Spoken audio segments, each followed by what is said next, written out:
des choses qui sont en cours et qui se réalisent par étapes. D'ailleurs, je vous invite, chers collègues, à aller rendre visite aux stagiaires qui sont installés sur le terrain Marianais et qui sont en train de transformer ce terrain. Terrain appelé terrain Marianais. Oui, nous sommes d'accord, monsieur. Je l'ai dit en amont. Mais occupé légalement, avec une convention. D'accord. Ça, c'est autre chose. Ça n'a pas dire non. Ni d'avant, ni d'avant.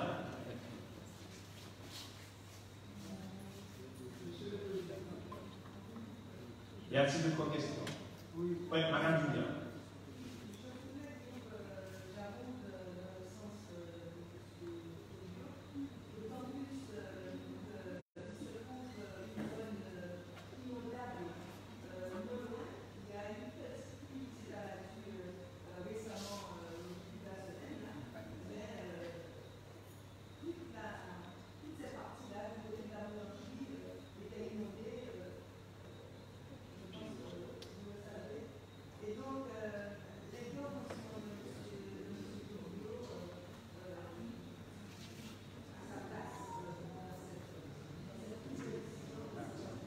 C'est-à-dire,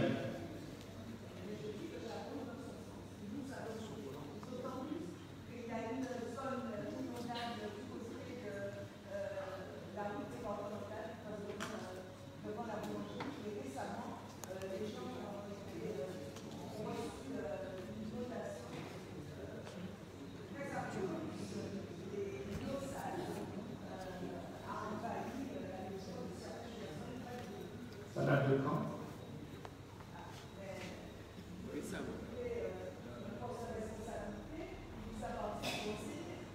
Non, je sais pourquoi je vous pose la question.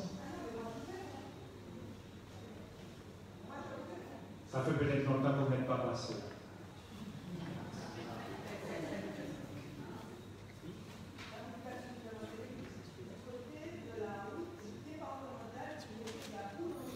Oui, madame, madame, nous sommes d'accord avec vous que ça a existé pendant des décennies, ce que vous dites là.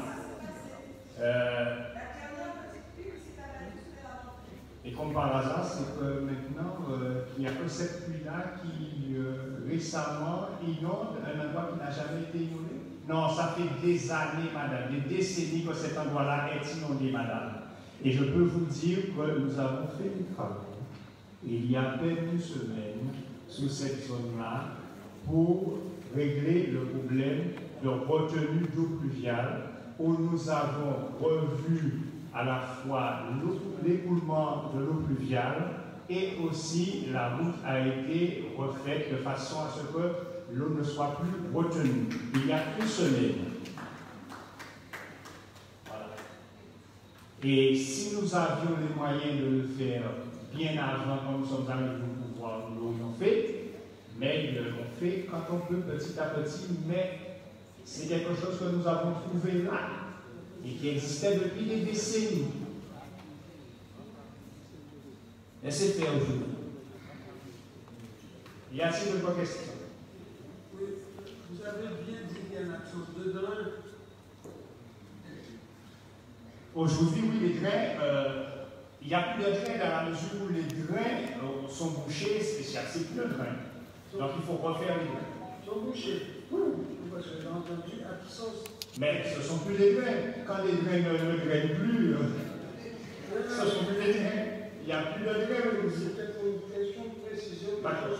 Soit bien dit. Oui, oui. Les drains aujourd'hui n'existent plus. Ça ne fonctionne plus, donc il faut refaire les drains. Et dans notre projet, il est question de refaire les drains. D'ailleurs, nous avons déjà commencé à refaire les drains parce que quand il y a eu l'aire de jeu qui a été installée, on a refait les jeunes parties des drains. Il s'agit de continuer à refaire les drains. Y a-t-il d'autres questions? Je pense, Monsieur le Président, que vous auriez pu être plus prudent, parce que moi je sais que là où l'eau est passée, l'eau repassera toujours. dites que vous avez fait des travaux, oui, mais n'affirmez pas qu'il n'y aura plus jamais d'inondation là. À ça, personne ne peut dire qu'il n'y aura plus jamais Mais c'est ce que j'ai compris. Non, c'est ce que vous avez compris, mais ce n'est pas ce que j'ai dit. C'est encore une interprétation.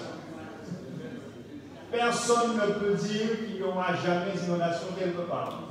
Personne ne maîtrise la pluviométrie, personne ne maîtrise les couloirs des eaux. Ça peut changer à n'importe quel moment. Il suffit qu'il y ait des constructions en aval quelque part, en amont quelque part, et ça vous modifie l'hydrographie, et ce qui n'était pas inondable devient inondable. C'est pour ça que je vous appelais un peu plus de modestie dans cette affaire. Et là, c'est votre interprétation. On peut passer au vote, s'il vous plaît. Qui est contre? Merci. Qui s'abstient? Merci aux collègues de la majorité pour la construction de ce parc urbain dont la montagne a tant besoin.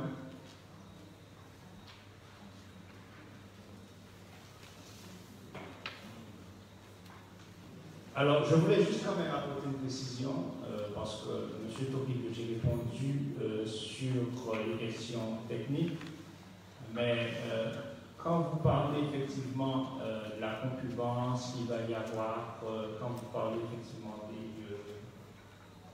la restauration, il s'agit de locaux. C'est surtout des locaux pour l'animation commerciale, dont la restauration. Il y aura aussi de l'artisanat.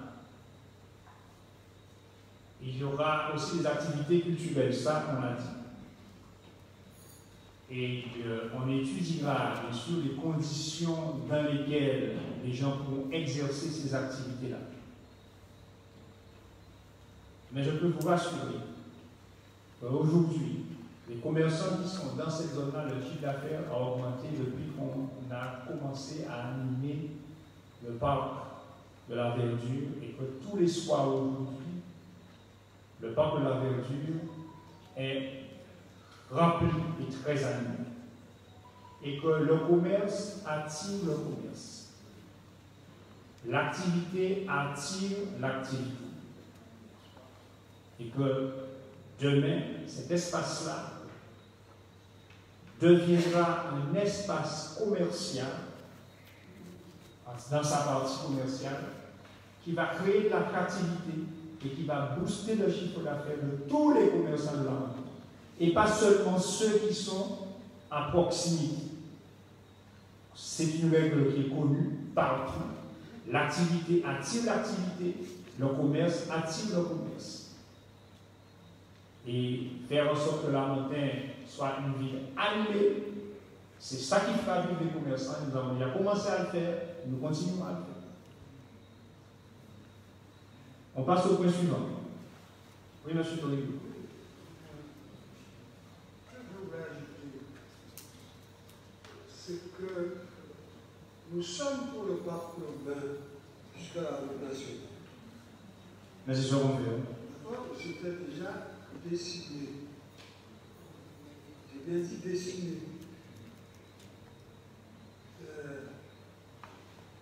Mais il me semble que ce que vous prévoyez, c'est l'explication du vote qu'on a,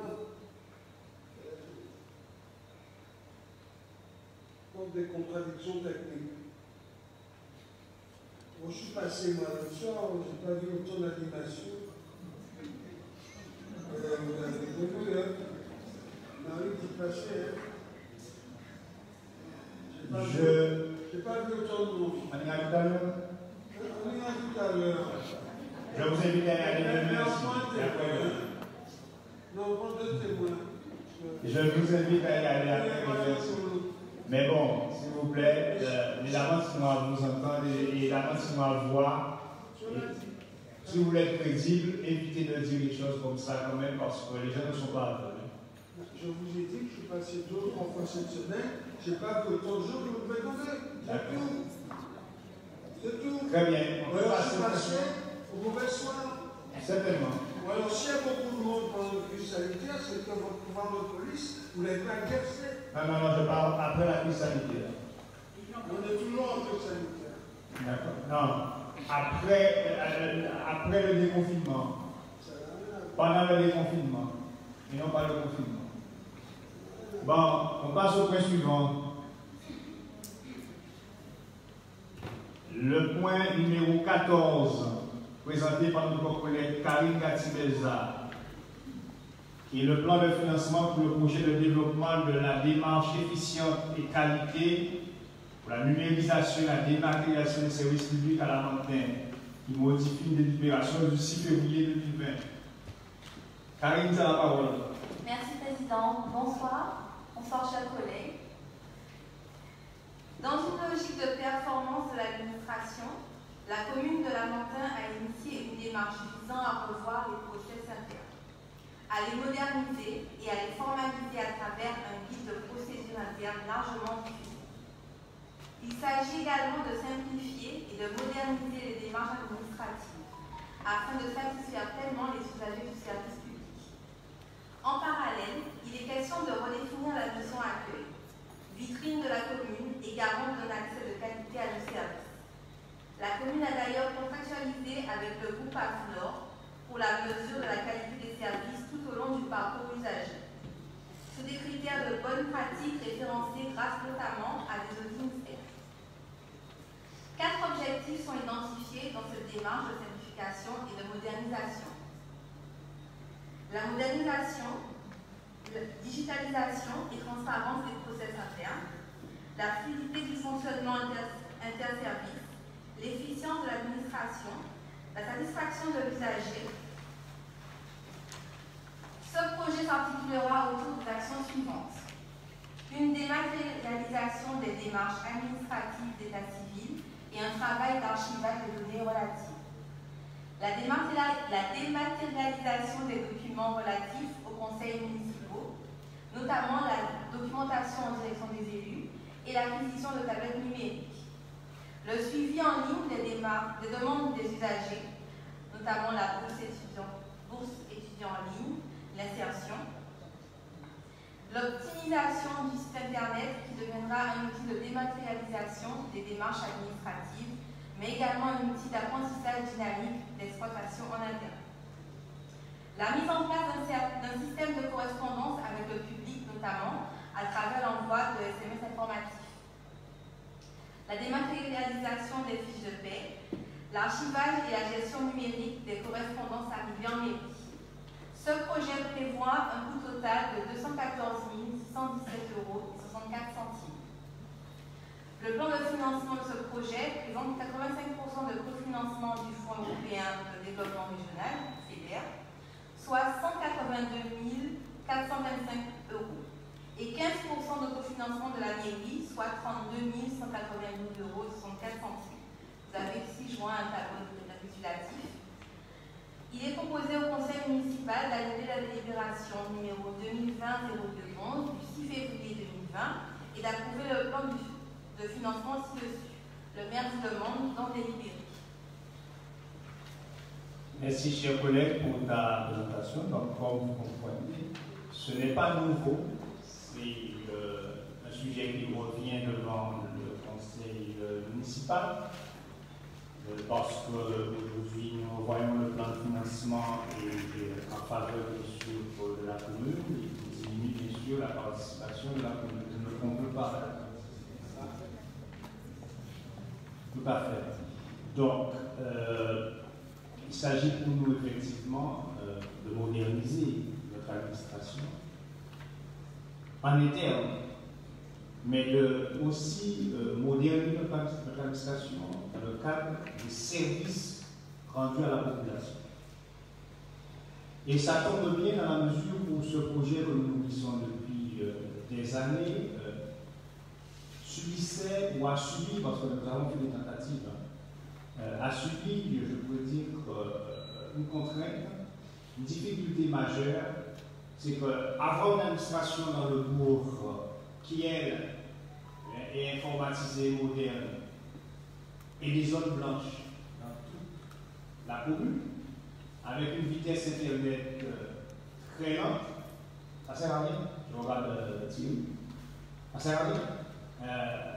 C'est comme si là, vous avez une Rolls-Royce, une belle Rolls-Royce, mais tout autour, eh bien, il n'y a pas de route visuelle, il n'y a même pas de chemin, vous ne pouvez même pas rouler avec, puisque les gens ne peuvent pas avoir accès à vos services, tout simplement parce que le déploiement de l'Internet, l'Internet rapide, n'existe pas, et voire de l'Internet n'existe pas du tout à certains endroits, à Bouchon, même à Chartreux, du côté de chez nous, il n'y a pas moyen de travailler avec l'Internet, il y a un accès rapide à l'Internet pour pouvoir travailler.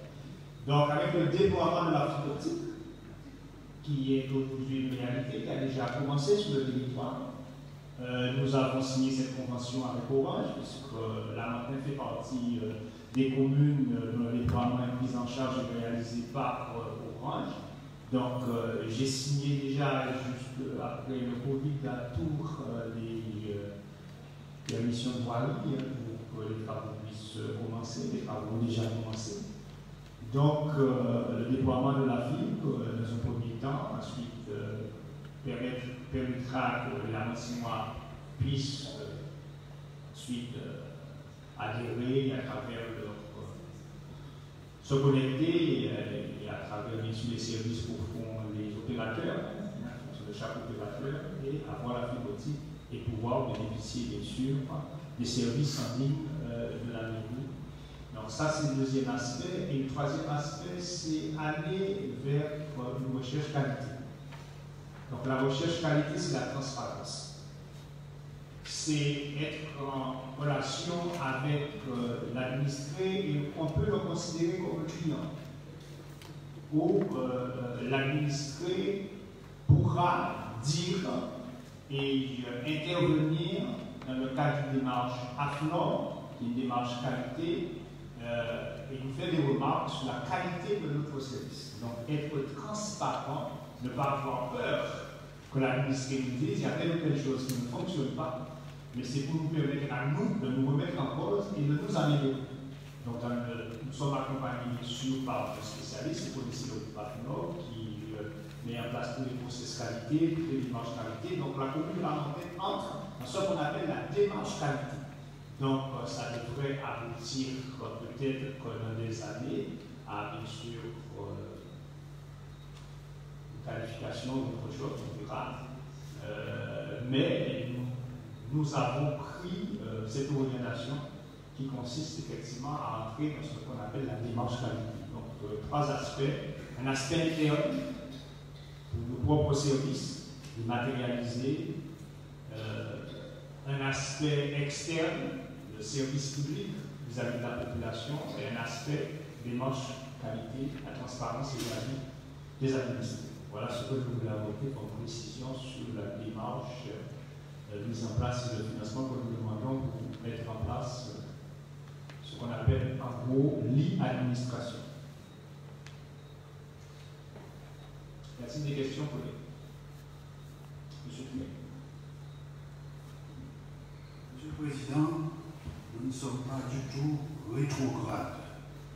Nous pensons qu'effectivement, il faut suivre l'évolution.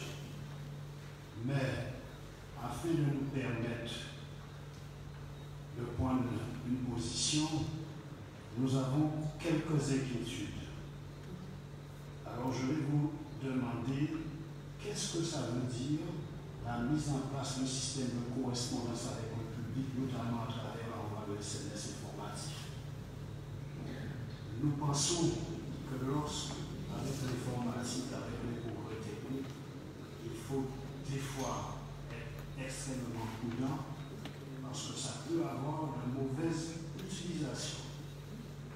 Deuxième question, qu'est-ce que vous entendez par l'acquisition de tablettes numériques? Est-ce que c'est pour l'ensemble des élus? Je n'ai pas bien compris cette question. Et ce sont ces deux explications. C'est pour ça que je vous dis que notre position n'est pas encore arrêtée. On attend vos explications pour savoir comment on va faire. Mais je crois aussi, et vous le savez pour moi, et je crois que l'ensemble des élus le savent, on doit être extrêmement prudent avec l'utilisation de l'informatique parce qu'on peut faire n'importe quoi. Donc, ça peut aller au-delà de ce qu'on prévoyait au départ. Oui, chers collègues. Premièrement, suite à la numérique pour les étudiants. Pour l'ensemble du conseil municipal. De façon que vous receviez, ce que vous avez reçu par support papier, que vous le receviez dorénavant support numérique. Ça se fait déjà avec une collectivité, c'est le cas au département, c'est le cas à la communauté d'agglomération de Nord-Bastia. Et on va dire la ville de Rosier se fait. Donc on est déjà sur le territoire, hein, alors que la CNDP le fait déjà depuis tantôt. Nous avons dématérialisé et il y a le même pour le département et dans la ville de Rosier. Donc voilà la ville de Rosier. Donc gamme numérique. Ensuite, pour les SMS, donc il s'agira d'informations administratives. Je peux laisser M. Thierry, Jean-Charles vous expliquer davantage le système, parce que c'est un système, effectivement, je peux vous comprendre, qui peut peut-être faire peur, mais c'est encadré dans la loi.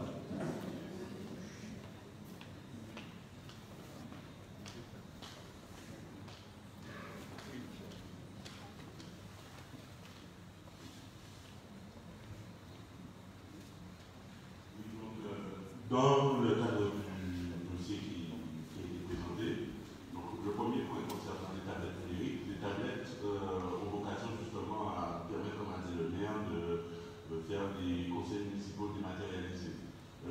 Après le Covid, donc ça nous donne encore plus raison justement de se lancer dans cette voie-là. On a bien constaté que toutes les communications qui étaient faites passaient à travers l'utilisation d'outils de communication pour justement permettre de faire des conseils municipaux.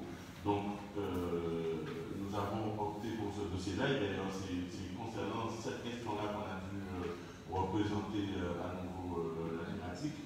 Maintenant, concernant l'autre question pour les SMS. Alors, on a mis SMS, mais en fait, l'envoi n'est pas systématique, ça peut être SMS, ça peut être mail, et nous avons mis dans le projet, en fait, concept d'application mobile qui aussi a vocation d'envoyer des informations pratiques liées à la vie de la collectivité, donc des problématiques de barrage, de voirie, lorsqu'il y a des travaux, ou informations pratiques concernant les écoles, ce qui nous est demandé par les collègues, et la communication de la ville elle-même, voilà, dans son quotidien. Très bien. Merci de vos questions. M. Toribio. Merci, Président. Ma question porte sur les risques d'obtenir la limite de ce type d'exploitation, même si on sait qu'au travers du CNIL, les contrôles qui s'exercent. Mais cette institution-là ne peut pas contrôler toutes les démarches. Ça, c'est très clair également. Alors, puisque je comprends bien SMS à l'instant, moi, ce qui m'intéresse de savoir, c'est de manière pratico-pratique,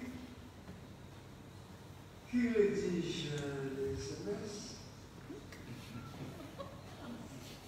qui les envoie, qui contrôle la qualité. Ne dépasse pas vous. Qui contrôle la qualité des messages envoyés? Mais à la limite, non plus. Qui contrôle celui qui contrôle la qualité des messages?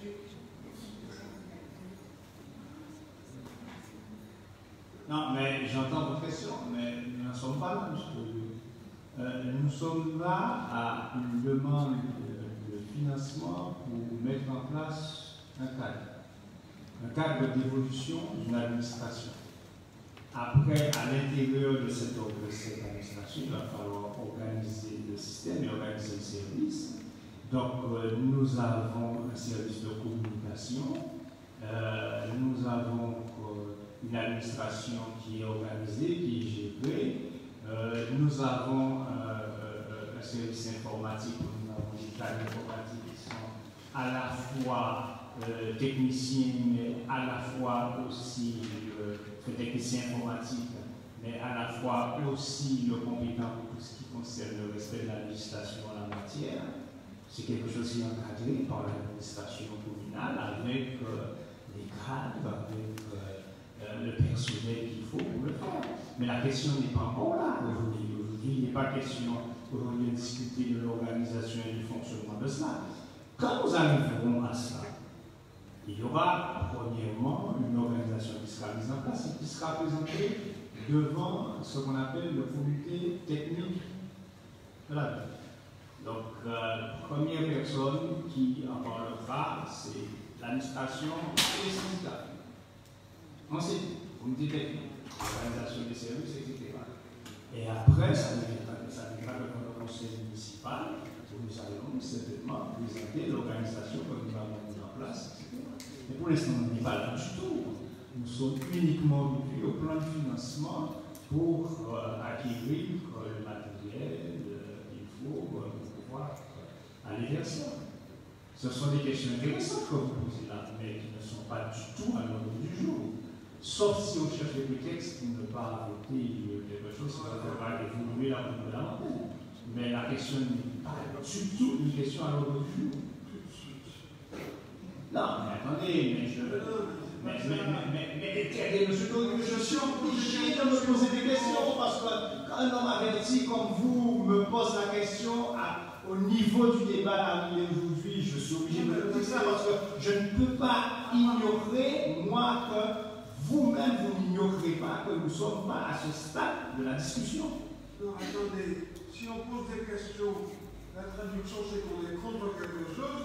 C'est un peu fort de café quand même. Non, j'ai pas dit ça, j'ai dit je m'interroge là-dessus. Vous l'avez dit. Non, je dois chercher un texte pour ne pas voter. Ah ben, Textuellement, c'est ce que vous avez dit. Oui, je m'interroge. Et il n'empêche que le conseil municipal, quel qu'il soit, a des questions à poser s'il ne comprend pas les démarches. Moi, je ne suis pas d'accord avec vous quand vous dites qu'on n'y est pas. Je ne suis pas d'accord du tout avec ça. On n'y est pas. On n'y est pas, on fait les cadres. Non, je suis désolé, quand on fait une course automobile, on fait déjà la route. Donc on y est. On y est. Ou alors si vous n'y êtes pas, c'est que vous êtes fichement en retard par rapport à ça. On n'y est pas du tout. Parce que c'est ambitieux. Nous sommes dans un plan. C'est ambitieux, c'est très bien pour la commune. Okay? Mais, il y a des questions qui se posent, on attend des réponses là-dessus. Quand je dis qui envoie, etc., ça a un sens. Je souhaite que ce sens-là soit donné à des réponses. Mais je vous ai répondu. Quand je dis que la qualité, le contrôle de la qualité des messages, j'entends que ça a un sens et que ça appelle réponse. D'ailleurs, à son propos, vous avez parlé d'une convention avec moi. J'aimerais bien que les conseils municipaux soient destinataires de cette convention. Est-ce possible ou non? M. Toribio, la convention a été présentée en conseil municipal. Tous les conseillers municipaux l'ont eu. Sauf ceux qui étaient absents autant. Mais voilà. Éloignés des affaires. Mais voilà. D'accord. Mais on est plus loin. Mais une fois que vous avez dit ça, vous avez dit quoi? Mais on a dit ce qui s'est passé. Est-ce que vous pouvez me transmettre, s'il vous plaît, une copie de la convention courante? Ah ben, demandez-moi une copie de la convention. Voilà, on va vous la donner, mais ne dites pas, ne faites pas comme si les conseillers municipaux ne l'ont jamais eu. Je viens de le faire, je demande une copie. Bien voilà, mais vous demandez une copie. De la même manière, puisqu'on y est, vous voudriez avoir une copie de la convention avec Canal 10. Oui, c'est public. D'accord. Elle existe. Vous ne verrez pas faire comme la mandature précédente. Vous dites oui, on va vous transmettre. Et puis Soral ne va toujours rien venir. On est sec à l'arrivée. Hein? Mais M. Toribio, vous me dites là, vous demandez les choses, c'est au procédure là. Y a-t-il d'autres questions, s'il vous plaît? Non, mais. On passe au vote. Qui est contre? Laquelle? On est en procédure de vote. Je vais répondre à vos questions. Qui est contre? Qui s'abstient? Merci. Donc, votez à la majorité pour le développement de l'e-administration et la modernisation de l'administration et des relations avec le public. Le point 15, création d'un comité technique commun entre la commune, la caisse des écoles et le CCAS et fixation du nombre de membres. Notre collègue Sonia Mercadier a la parole. Sonia. Merci, Monsieur le Président. Conformément à l'article 32 de la loi du 26 janvier 1984, un comité technique doit être créé dans chaque collectivité ou établissement employant au moins 50 agents, auprès du centre de gestion pour les collectivités et établissements employant moins de 50 agents. Les comités techniques communs à plusieurs entités peuvent être créés par délibération concordante des organes délibérants, sous réserve que l'effectif cumulé soit au moins égal à 50 agents dans les seuls cas suivants. Une collectivité et un ou plusieurs établissements publics rattachés à cette collectivité. Un établissement public de coopération intercommunale et l'ensemble d'une partie des communes adhérentes à cette communauté et de l'ensemble d'une partie des établissements publics qui leur sont rattachés. Il est donc proposé au Conseil municipal la création d'un comité technique commun pour l'ensemble des agents de la commune, de la Caisse des écoles et du CCAS. Ce comité technique sera placé auprès de la commune. Le comité technique rend des avis sur les questions se rapportant à l'organisation et au fonctionnement des services de façon générale. Ainsi, il doit être saisi par exemple sur des questions liées aux suppressions de services et d'emplois, création d'emplois, organisation des services, réorganisation importante de services, transfert de services, déménagement ou modification physique d'un service, mise en œuvre des créations d'attribution du régime indemnitaire. Selon l'effectif des agents relevant du comité technique, le nombre de représentants titulaires du personnel est fixé dans les limites suivantes. Lorsque l'effectif est au moins égal à 50 et inférieur à 350 agents, 3 à 5 représentants. Lorsque l'effectif est au moins égal à 350 et inférieur à 1000 agents, 4 à 6 représentants. Lorsque l'effectif est au moins égal à 1000 et inférieur à 2000 agents, 5 à 8 représentants. Lorsque l'effectif est au moins égal à 2000 agents, 7 à 15 représentants. Ce nombre ne peut être modifié qu'à l'occasion d'élections au comité technique. L'effectif retenu pour déterminer la composition d'un comité technique est apprécié au 1er janvier de l'année de l'élection des représentants du personnel. Sont pris en compte les agents qui remplissent les conditions fixées par l'article 8. Pour l'année 2018, l'effectif des agents est de 429 agents. Les membres des comités techniques représentant les collectivités ou établissements publics forment avec le président du comité le collège des représentants des collectivités et des établissements publics. Le nombre de membres de ce collège ne peut être supérieur au nombre de représentants du personnel au sein du comité. Afin de respecter les dispositions relatives au comité technique, il est proposé de créer un comité technique commun à la commune, la Caisse des écoles et au CCAS, et de fixer à 5 le nombre de représentants titulaires du personnel et 5 membres suppléants. D'autre part, il vous est aussi proposé le maintien du paritarisme numérique en fixant un nombre de représentants de la collectivité égal à celui des représentants du personnel titulaire et suppléant, soit 5 membres titulaires et 5 membres suppléants. Je vous invite à en délibérer. Très bien. Donc, c'est une délibération pour formaliser les choses. Le comité technique existe déjà. Nous sommes en début de mandature. C'est pour bien préciser l'existence d'un comité technique commun trois entités que sont la ville, la Caisse des écoles et le CCS. Cette délibération est nécessaire en début de mandature ici pour valider qu'il y ait un seul comité technique. Sinon, on devrait avoir trois comités techniques sans cette délibération. Qui est contre, qui s'abstient, donc adopté à l'unanimité. Merci. C'est ce comité technique, bien sûr, qui va discuter de l'organisation de l'administration.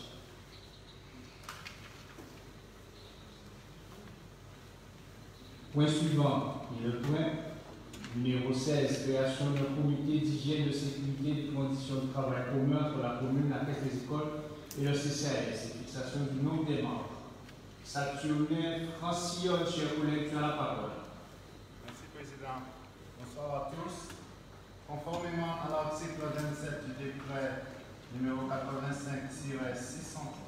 du 10 juin 1985, relatif à l'hygiène et à la sécurité du travail, ainsi qu'à la médecine professionnelle et préventive dans la fonction publique territoriale, sont tenus de créer un ou plusieurs comités d'hygiène, de sécurité et de conditions de travail, outre les services départementaux d'incendie et de secours sans condition d'effectif.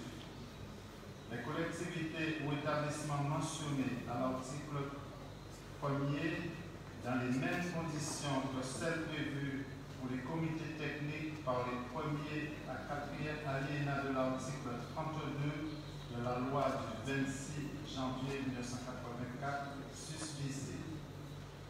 Les comités d'hygiène, de sécurité et de conditions de travail communs à plusieurs entités peuvent être créés par délibération concordante des organes délibérants sous réserve que l'effectif cumulé soit au moins égal à 50 agents dans les seuls cas suivants. Une collectivité et un ou plusieurs établissements publics rattachés à cette collectivité, un établissement public de coopération intercommunale, l'ensemble ou une partie des communes adhérentes à cette communauté et de l'ensemble d'une partie des établissements publics qui leur sont rattachés. Il est donc proposé au Conseil municipal la création d'un comité d'hygiène, de sécurité et de conditions de travail commun pour l'ensemble des agents de la commune, de la Caisse des écoles et du CCAS. Ce comité d'hygiène, de sécurité et de conditions de travail sera placé auprès de la commune, conformément à l'article 33-1 de la loi du 26 janvier 1984 susvisée et sous réserve des compétences des comités techniques mentionnés à l'article 36 du présent décret. Le comité a pour mission de contribuer à la protection de la santé physique et mentale et de la sécurité des agents et du personnel mis à la disposition de l'autorité territoriale et placé sous sa responsabilité par une entreprise extérieure, de contribuer à l'amélioration des conditions de travail, notamment en vue de faciliter l'accès des femmes à tous les emplois et de répondre aux problèmes liés à la maternité, de veiller à l'observation des prescriptions légales prises en ces matières. L'organe délibérant de la collectivité ou de l'établissement auprès duquel est placé le comité d'hygiène, de sécurité et des conditions de travail fixe le nombre de représentants de la collectivité ou de l'établissement et le nombre de représentants du personnel. Ainsi, le nombre de représentants du personnel est le suivant: de 3 à 5 membres titulaires, représentants du personnel dans les collectivités employant de 50 à 199 agents. de 3 à 10 membres titulaires, le représentant du personnel dans les collectivités employant au moins 200 agents. L'article 28 du décret précise que les comités d'hygiène, de sécurité et des conditions de travail comprennent les représentants du personnel et en nombre ou plus égal à ces derniers. Les représentants de la collectivité territoriale ou de l'établissement public, y compris le président, il est tenu compte pour fixer ce nombre de l'effectif des agents titulaires et non titulaires des collectivités, établissements ou services concernés de la nature des risques professionnels. Pour l'année 2018, l'effectif des agents est de 429 agents. La durée du mandat des représentants du personnel est fixée à 4 ans.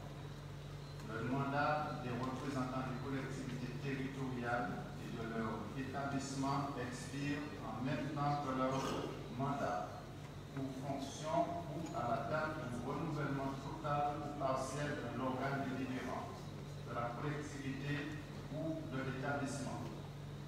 Afin de respecter les dispositions relatives au comité d'hygiène, de sécurité et des conditions de travail, il est proposé de créer un comité d'hygiène, de sécurité et de conditions de travail commun à la commune, la caisse des écoles et au CCAS, et de fixer à 5 le nombre de représentants titulaires du personnel et 5 membres suppléants. D'autre part, il vous est aussi proposé le maintien du paritarisme numérique en fixant un nombre de représentants à la collectivité égal à celui des représentants du personnel titulaire et suppléant, soit 5 membres titulaires et 5 membres suppléants. Je vous invite à délibérer. Merci collègue. C'est exactement la même démarche pour le CP, sauf que dans cette délibération, nous fixons le nom, d'accord? Je propose de fixer le nombre à 5, ce qui correspond bien sûr au résultat des élections professionnelles. Qui est contre? Oui, monsieur Trey.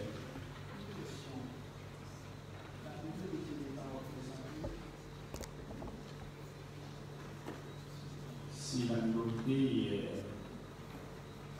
est représentée.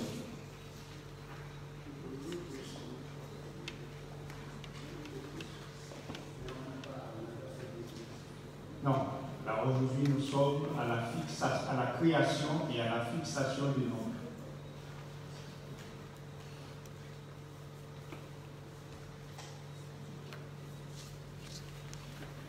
Qui est contre, qui s'abstient, donc adopté. Point 17. Engagement volontaire pour le service civique. Notre collègue Liliane Maximin Bajazé. Tu as la parole, chère Liliane. Merci, Président. Le service civique, dispositif créé par la loi du 10 mars 2010, permet d'accueillir des volontaires de 16 à 25 ans et 30 ans pour ceux en situation de handicap au sein d'organismes publics ou privés afin d'assurer des missions d'intérêt général. L'objectif est de mobiliser la jeunesse face à l'ampleur de nos défis sociaux et environnementaux et de démontrer qu'elle constitue une richesse pour notre société. Aussi, dans le cadre du renouvellement de la Convention déploiement service civique, 350 jeunes Guadeloupéens pourront bénéficier du dispositif sur une période de 8 mois à raison de 26 heures par semaine.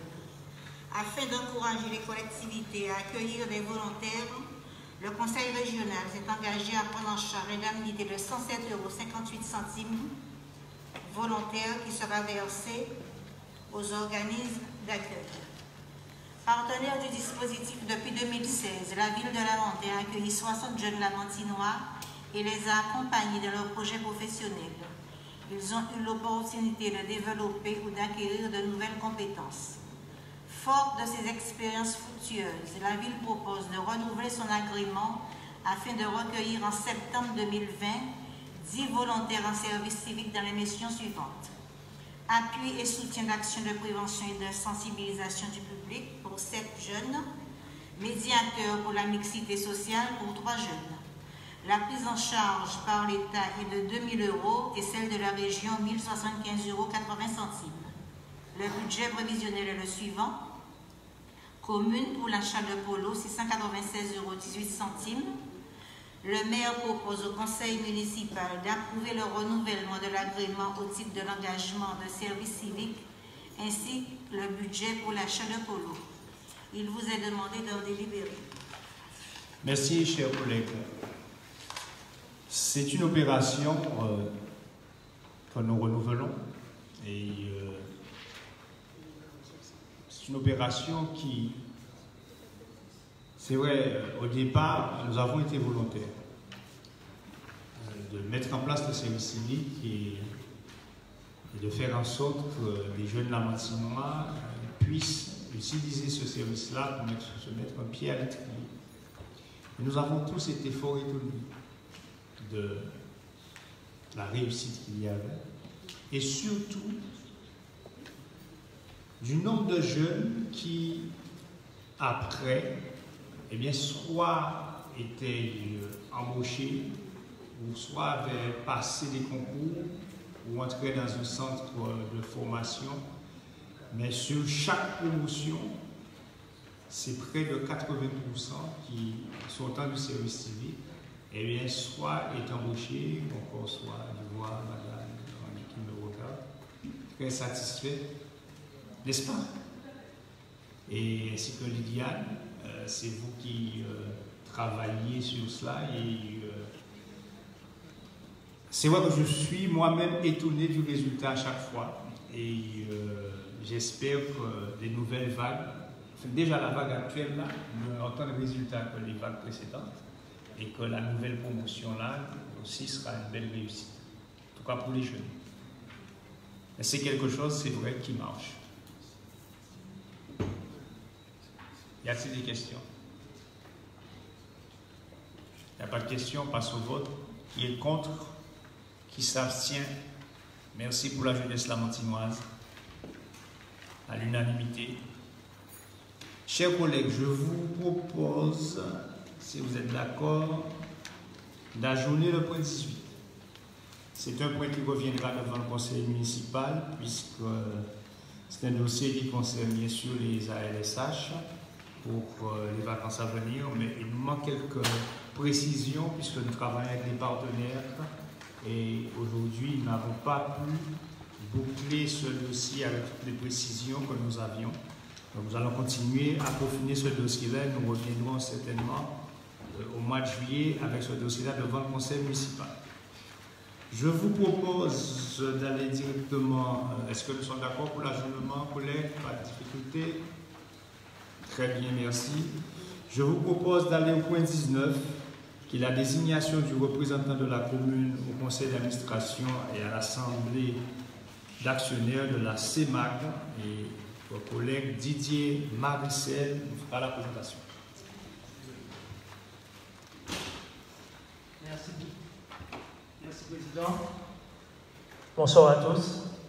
Alors, le maire informe l'Assemblée que la commune de Lamentin est actionnaire de la Société d'économie mixte d'aménagement de la Guadeloupe, la CEMAC, donc, et détient à ce titre un siège d'administrateur. À la suite des élections municipales et communautaires du 15 mars et du 28 juin 2020, et à son installation le 23 mai 2020, le conseil municipal doit désigner son représentant au conseil d'administration et à l'assemblée des actionnaires de la CEMAC, mais également décider s'il autorise à exercer les fonctions de président et à percevoir des jetons de présence. Il convient donc de désigner le représentant de la collectivité au conseil d'administration et à l'assemblée des actionnaires de la CEMAC. Je vous invite à en délibérer. Merci.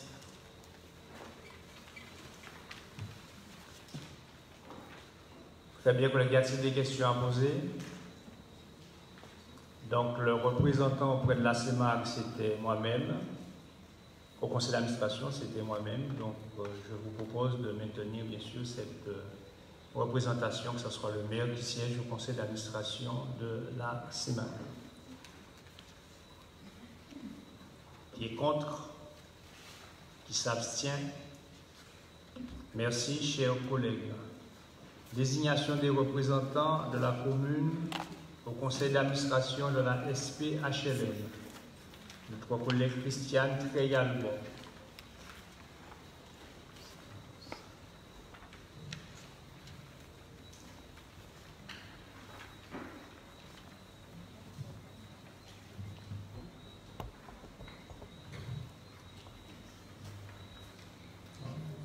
Merci, Président.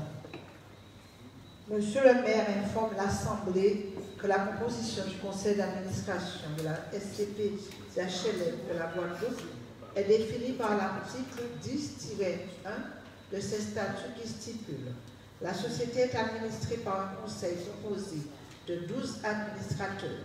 Chaque administrateur doit être, pendant toute la durée de ses fonctions, propriétaire d'une part sociale. La durée des fonctions des administrateurs est de 3 années. Il rappelle que la commune, par délibération 2008/12/167, en date du 19 décembre 2008, a décidé d'entrer au capital de la SCP-HLM de la Guadeloupe et qu'il convient qu'elle soit représentée au conseil d'administration de la société. Il convient donc de désigner les 2 représentants de la collectivité au conseil d'administration de la SCP-HLM. Je vous invite à en délibérer. Merci, collègues. Donc, la proposition qui est faite, c'est de maintenir, bien sûr, les 2 collègues qui étaient là, c'est-à-dire Clara Riga et moi-même, Jocelyn Sapeti. Qui est contre? Qui s'abstient? Nous avons voté donc à l'unanimité. Merci, chers collègues. Le point numéro 21, désignation des délégués de la commune au comité syndical du CIMEG. Notre collègue Arthur Marissek nous en fait lecture.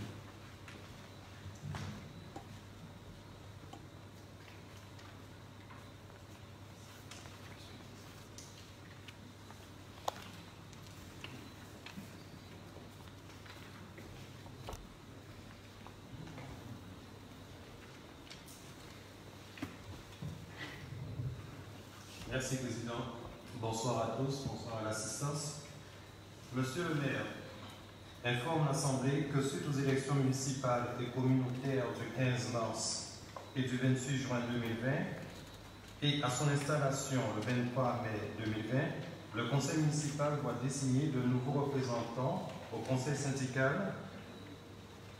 Il y a une copie au conseil syndical mixte d'électricité de la Guadeloupe, le CIMEG. D'après l'article 6 de ces statuts, la commune est représentée au conseil syndical du CIMEG par 2 délégués titulaires et 2 délégués suppléants. Il convient donc de désigner les représentants de la collectivité du conseil syndical du CIMEG. Je vous invite à en délibérer. Très bien, donc je propose la candidature de M. Arthur Marissel comme titulaire et M. Yvon Combe. Et comme suppléant, M. Lucien Mozor et Jocelyn Sapeti. Qui est contre? Qui s'abstient? Très bien.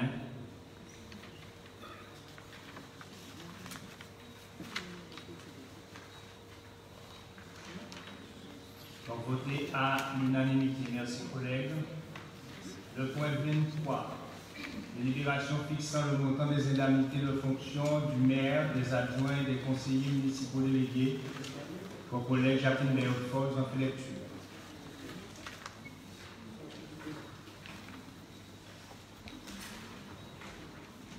Merci, Président. Les indemnités de fonction des élus sont fixées par l'organe délibérant dans les 3 mois suivant son installation. Ces indemnités de fonction constituent une dépense obligatoire pour la collectivité. Leurs montants sont fixés en pourcentage du montant correspondant à l'indice terminal de l'échelle indiciaire de la fonction publique et varient selon la population de la collectivité et le type de mandat. Ces indemnités de fonction seront automatiquement revalorisées en fonction de l'évolution de la valeur du point de l'indice. Les élus communaux qui peuvent bénéficier des indemnités de fonction sont les maires, les adjoints aux maires, les conseillers municipaux dans des cas précis. Le maire. Les maires de communes perçoivent une indemnité de fonction fixée en appliquant au terme de référence mentionnée à l'article L 2123 alinéa 20 le barème suivant. Pour les populations de moins de 500, 25,50, de 500 à 999, 40,3, de 1000 à 3499, 51, 60, de 3500 à 9999, 55%, de 10 000 à 19 999, 65%, de 20 000 à 49 999, 90%, de 50 000 à 99 999, 110, 100 000 et plus habitants, 145%. Le conseil municipal peut, par délibération, fixer une indemnité de fonction inférieure au barème ci-dessus à la demande du maire. Concernant les agents, les indemnités votées par les conseils municipaux pour l'exercice effectif des fonctions d'adjoint au maire et de membres de délégation spéciale faisant fonction d'adjoint au maire sont déterminées en appliquant au terme de référence mentionné à l'article L 2123 alinéa 20 le barème suivant. En termes de population, moins de 500 habitants, 9,9%,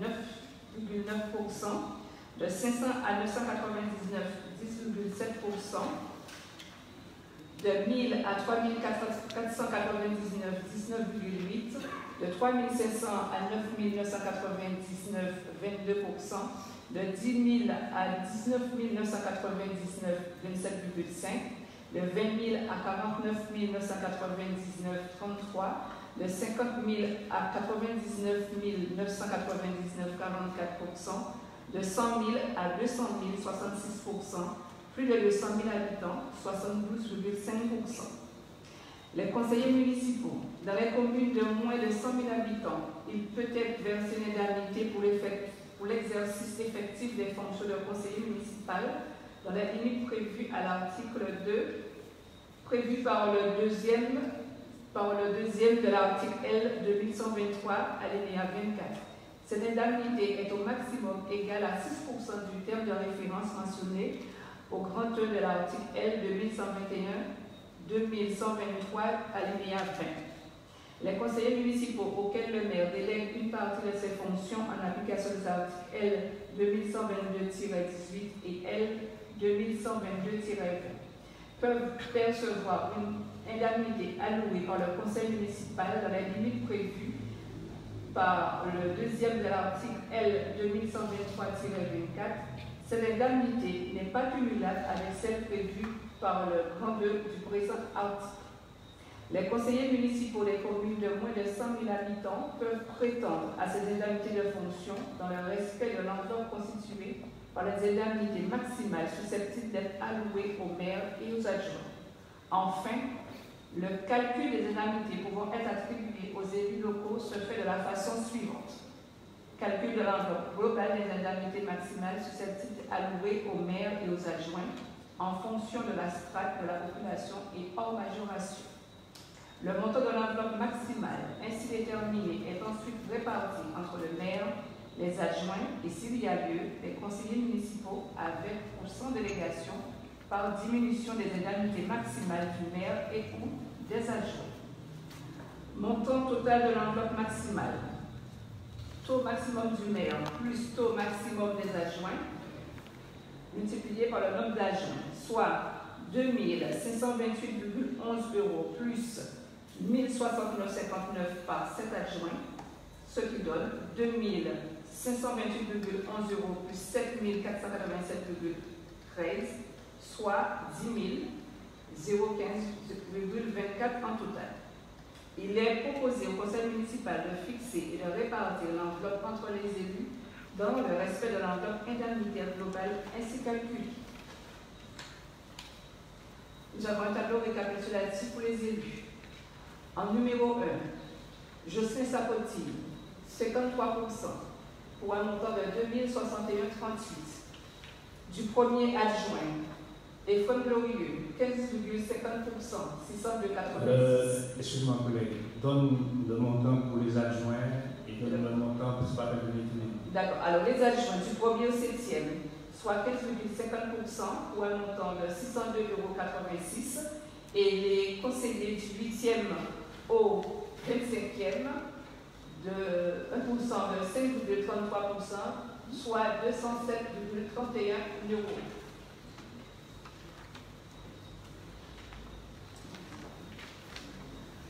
Y a-t-il des questions à poser?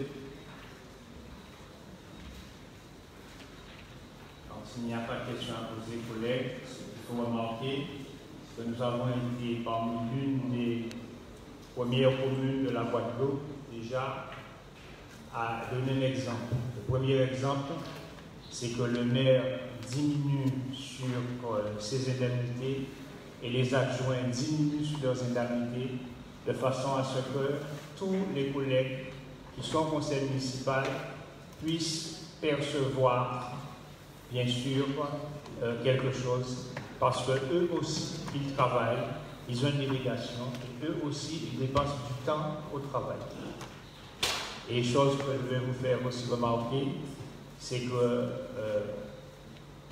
si vous regardez les taux, à aucun moment nous ne sommes au maximum des taux.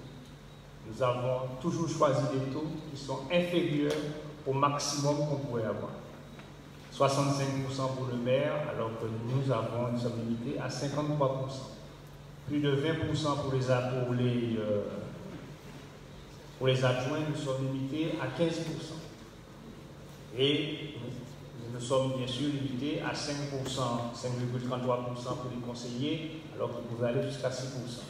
Donc, nous voulons être exemplaires à ce niveau-là et nous allons continuer à le faire. Merci, chers collègues. C'est un conseil municipal introductif, d'organisation surtout.